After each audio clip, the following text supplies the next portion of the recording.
Се одложи судењето за Раде Трајковски штекли за останатите лица кои се обвинети за организирана набавка и продажба на дрога. Обвинетиот Трајковски пред започнување на расправата имаше епилептичен напад, а по интервенцијата од брзата помош докторите пред судот кажаа дека по прегледот тој бил контактибилен и кажал дека не знае каде се наоѓа. Што по ваков напад тие кажа дека вообичаено е лицето да е конфузно. Не сакал да прими терапија бидејќи пиел друга терапија во затворот.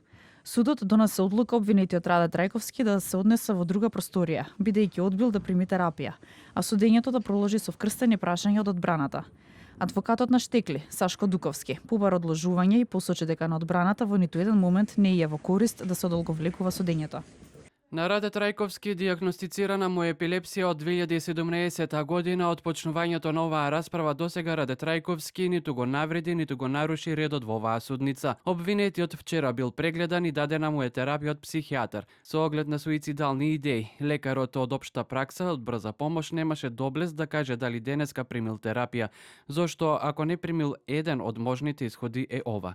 Не може да биде нарушување на ред, одбивање на диазепам од 10 мг. Јас не можам по ова денеска да вршам испрашување и вкрстени прашања. Судијат Илија Трпков нагласи дека целта на судот е судењето да биде економично и ефикасно, да се почитуваат сите права на обвинетите и да се грижи за здравствената состојба на обвинетите. Во овој предмет не е само Раде Трајковски, тука има и други обвинети. Со цел денеска да бидеме практични, главната расправа се одложува за 9 октомври, но ве уверувам дека сите обиди за одолговлекување ќе бидат санкционирани. Според вештачењето што го достави неговата одбрана, штекли страда од расстройство со шизофрени карактеристики. Има халуцинации и параноидни идеи и не е способен да ја следи судската постапка.